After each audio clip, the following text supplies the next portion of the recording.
So on the whole, I like the movie. Like, don't love. But I'm really of two minds about this movie. Birth of the Dragon is a very good Bruce Lee movie, but it's a subpar biopic Bruce Lee movie. Now, this isn't like an actual biopic of, or biopic, depending how you like to pronounce it, biopic. It's not an actual true story. It's based off the events of the fight that went on between Bruce Lee and Wang Jackman, the Shaolin master. Because if they were saying this was a true story, I'm pretty certain they took one or two liberties with the telling. Because did you know that Bruce Lee and Wang Jackman actually, had a really epic duel that apparently to eyewitnesses did in fact last quite a lengthy amount of time, and that Bruce Lee actually lost the duel, but Wang Jackman conceded the duel, and saying that he won in the long run, and that they went and fought a triad to rescue like women being kept as slaves and stuff like that. Did you know that? Huh? Did you? Because I'm pretty sure I didn't know that. And I didn't know that because I'm almost certain it didn't happen. Look, there is good things. There are good things in this movie. The action is great. The choreography is fantastic. The actors portraying Wang Jackman and Bruce Lee are also fantastic. If I didn't know better, if I didn't know Bruce Lee was dead, I would have swore they pulled him out of the freaking grave. Like, damn, it's Bruce Lee! Cool! But, so the action's good. The interactions between them is pretty good. Both the actors are great. The action's pretty fun, and great, and intense at points. But, my God!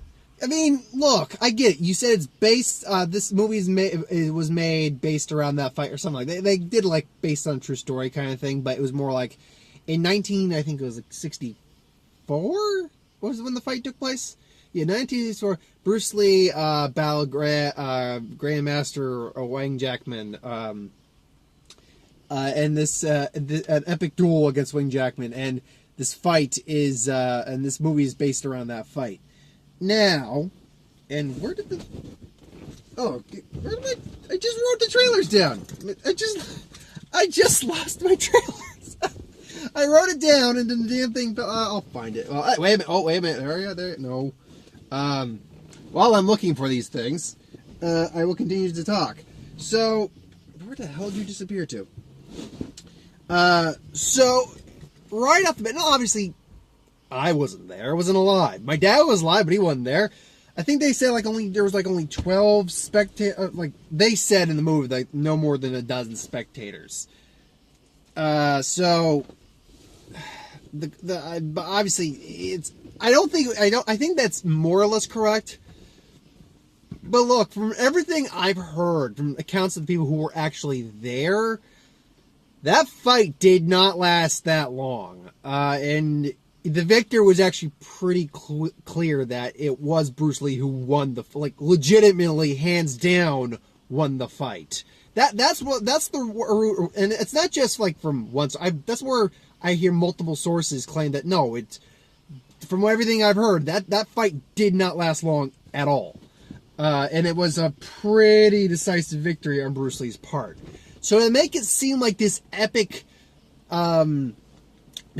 clash of two masters, dishing out, dealing pain. I didn't take offense to, but I'm I'm almost 100% sure that's not, obviously I can't guarantee it. I wasn't there. If I could go back in time, that would be something I'd want to see. The fight between Bruce Lee and Wang Jackman. I'd like to see that. But yeah, I'm pretty confident that's not what happened. I'm also confident that they didn't go save a bunch of women from the triad. Like it's freaking Rush Hour, basically. I'm pretty confident that didn't happen. So, and then of course now, and here's the thing: when you got a movie called Birth of the Dragon about Bruce Lee and then going up against the legendary Wang Jackman, you imagine that the main focus is going to be Bruce and Wang Jackman. And if I were to say percentage-wise what the amount of the film that's actually dedicated to, actually their their issues and them.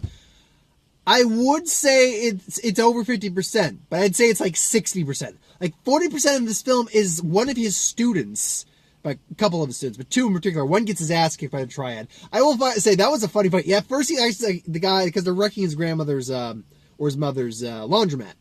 And he actually beats most of the guys up, and then he just takes off like his nightshirt. He's in his long johns. He's like, yeah, and then he just gets his ass kicked. But it's really about this one guy who apparently is from Indiana, and it's about the struggle he's having between one master and the other. He started learning under Bruce Lee, but he then goes over to Wing Jackman and slowly becomes his student. And Bruce is does take some offense, but in the end he's like, no, if it was the right way to have you find a new master, and he is a better master for you, then I am happy for you. And I'm not trying to imitate him or anything. I could try to imitate him. And excuse me, I'm still looking for that piece of paper I wrote down the trailer. I had written down the trailers, and it's bothering me to hell. There they are. Found them. So anyway, I'm gonna put you there. So yeah. And I like that if you had taken out the love interest part of this movie, like him by the way, it was nice and all, but it's like it's not like their chemistry was non-existent, but it's clearly forced for the plot. So I'm like, because this is not what I came to really see. I came to see the struggle between Bruce Lee and Wing Jackman, and and that's another issue. When you have the epic tale of Bruce Lee and Wing Jackman, you would imagine that the movie ends with the epic confrontation, probably like a little, epilogue at the end, or sum up, like 10 minutes or so. No, that happened, because the movie's like only 97 minutes long, I checked. So this happens about, at the 60-minute mark. So there's still a half hour left. And don't remember the fight, and This is where I get into the part where it'd be a cool Bruce Lee movie if this plot would, change a few things. Like, Bruce Lee and the legendary Wing Jackman struggle, have conflict, do battle, but then team up to save the day. Like, that makes a cool Bruce Lee movie. It doesn't make for a very effective retelling of a Bruce Lee real life story. So you expect the fight to be the end part, but no, the end part is basically just breaking into the restaurant where the triad is hanging out and just beating them all down, and basically going up to the guys in charge and saying, hey, and they say, okay, look, who won? It's like, okay, he won, so, set him free, blah, blah, blah. But only if he set all the girls free. Yeah, the movie doesn't work as a Bruce Lee, telling of the Bruce Lee story, in his actual story. But again, as I said, there is good things in the movie. As a Bruce Lee, as a modern day Bruce Lee, because he did a lot of movies. So he did plenty of movies. NTD was Kato and Green Hornet, not Kato.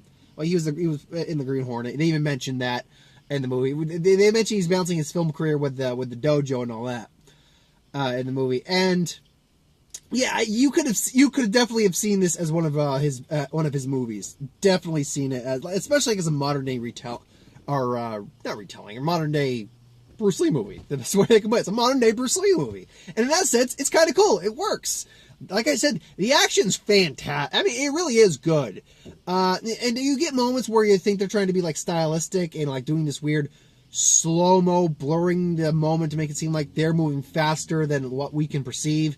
But at the same time, I could kind of believe that in some regards, that they're kind of beyond normal people in many ways, physically speaking anyway, in terms of their skill. The character, the guy, again, I'm going to say the guys, unfortunately, because the problem with the Chinese language that I have with translating their names into American is that there's a lot of X's, Y's, N's, and G's. And I can't pronounce half that. And unfortunately, it means I can't really pronounce these guys' names. I looked and I'm like, I can't pronounce those. So the actor playing Wing Jackman, I really did enjoy him because he did have a nice little sense of humor to him at points, but he was he wasn't a perfect character, and he knew he wasn't a perfect character. In the beginning, we see a fight between him and a Tai Chi master, and at first I'm like, okay, in the beginning of the fight, the Tai Chi Master's really starting to look like he's on the losing side of this fight.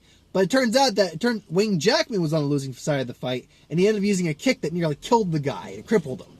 So he couldn't fight again. And because of that, he went basically like on a personal pilgrimage, penance for that. And that's where he's in San Francisco. Even though part of it is to see Bruce Lee and check in on him and see where he stands and all that. But it's clear, you can see at the same time that while he's trying to bestow wisdom on people, trying to be humble and everything like that iota of pride, not just his pride as a fighter, but his pride, I think, in being, kung fu master of the Chinese culture, and that kung fu, and he even says that kung fu originated in China. It's part of the Chinese culture. It belongs with the Chinese culture. But by the end of the movie, there's a mutual respect between him and Lee, where they both, he kind of accepts that Lee is the future, that kung fu should maybe be spread across the world. And I like that about him. Is that he was never vindictive. He was never vicious. He really did seem like, he seemed like a monk. He did. I did like that too, where he's like washing dishes. Like, what have you done? He's like, I have never done this before, but I am learning. And he's just moving the plate. I'm like, it's kind of just mesmerizing to watch him. And then later when we see him and Bruce Lee comes to visit him in the restaurant, we see that he's not washing tables. He looks like he's a manager now. It's like, I thought you were washing dishes. I was promoted. Apparently he's just a really good employee. And then you gotta obviously talk about Bruce Lee. And that, I gotta say, this is one of the best interpretations of Bruce Lee I've seen put to screen that wasn't Bruce Lee himself. There was that, it wasn't Enter the Dragon. It was the one with Brandon Lee playing his dad. And that was pretty fun. Okay, that wasn't bad. The whole, evil spirit metaphorically I know it's a metaphor, but the whole evil spirit attacking his kids and family, that was odd. But whatever. It was still fine. But no, first off, he looked almost like a dead ringer for him. I have to believe he's a practitioner, if not a master, or at least highly skilled in Jeet Kune Do, in Bruce Lee's style, because he looked like he was moving exactly like Bruce Lee. And my God, if they sped up I don't know if they sped up the film for some of his movements, but when you actually see him, doing when fighters get the fights going, when he's actually throwing the punches, I'm actually pretty good at following, when I watch, boxing or MMA or anything like that, and I occasionally do, because I'm actually, I'm not a big sports nut. I do like physical content. I like combat sports as long as you're not going overboard or anything like that. I like combat sports. I like mixed martial arts, boxing, things along those lines. So unless they're really skilled at quick jabs and stuff like that, I can usually keep up with their. Doesn't mean I could actually react in time to block it. I'm not saying that. I can hold my own in the fight, but there's no way I could take on any of these guys. Though I would argue I could probably take on both the students because they were capable, but also really sucky at the same time. But no, when you see him throwing the jab, I'm seeing blurs at the moment. Holy crap! I would not want to fight this man. And of course, he demonstrates the 1-inch punch, and it's like, oh, the 1-inch punch. Have I ever show you my 1-inch punch? Boom, and just boom, and then and then even when Jack was like, 1-inch punch, you have to teach me that. And then Bruce Lee actually ends up beating the guy. Because he explains why. Because at one point we actually get into a little. I don't know how much of this is true, but when Bruce Lee was a kid, he ended up breaking the leg of a mob boss, not a yakuza, but a triad boss, which is technically yakuza, but a triad boss. And basically to protect him, he sent him to America, and there was a deal. He doesn't mess with them; they don't mess with him. So by the end, when they go and basically confront the guys who made the bets and all that, and says, okay, he won and all that stuff. The guy whose leg he broke, the little snot-nosed brat, apparently from the mob boss, is there. It's like, you remember me? And I was like, yeah, I remember breaking your leg. And it's like, yeah, so do I. He's about to shoot him, and then Bruce Lee just does the kick. Wayne Jackman is like, was that the? It's like, you tell me. And then even his dad just like, oh, schmuck. So again, as a movie that Bruce Lee would have made, it's a pretty cool movie. I dug it as overall. minus the romantic subplot and whatnot. If you take the romantic subplot out, it would have been a pretty decent Bruce Lee movie. It would have been a lot shorter, or you could have just added more with him. I'm not saying some of the student wouldn't have been welcome, and for a Bruce Lee movie, it works for the plot and structure back then. But as I'm telling of the actual events that went on between Bruce Lee and Wayne Jackman, or Wayne Jackman, it leaves a lot to be desired. So I had to give 2 ratings for this, as a movie Bruce Lee would have made, and as a movie made about Bruce Lee. So as a movie made about Bruce Lee, I'm gonna have to give this only like a 4.5. It's not getting a full 5. It's not. It's a little below average in that sense because. And here's the way I'm gonna explain this. If you're watching it as a Bruce Lee movie, I can see a lot more entertainment than if you're watching it as a movie about Bruce Lee.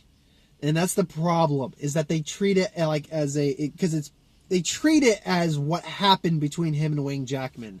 And Bruce Lee's one of those guys. I have a lot of respect for the man. I could say had, but I still have, even though he's been gone. God knows how long has he been dead now? Holy crap! That had an aneurysm, I believe, at 33. I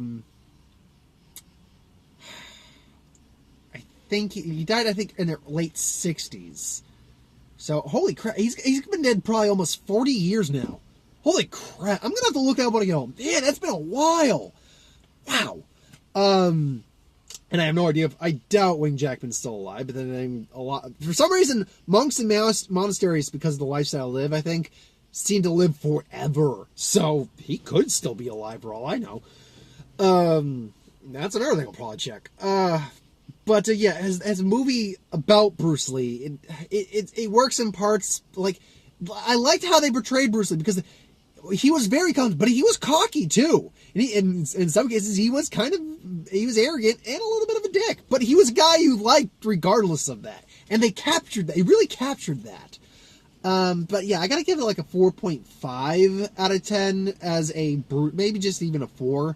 It's not unwatchable. But if you're looking at it, if you're looking to see a telling of those events, just be warned, they Hollywoodized it drastically. Now, as a Bruce Lee movie, that is a different categorization. I would give this a solid 7.5 out of 10 as a Bruce Lee movie. Maybe even an 8 out of 10 as a Bruce Lee movie.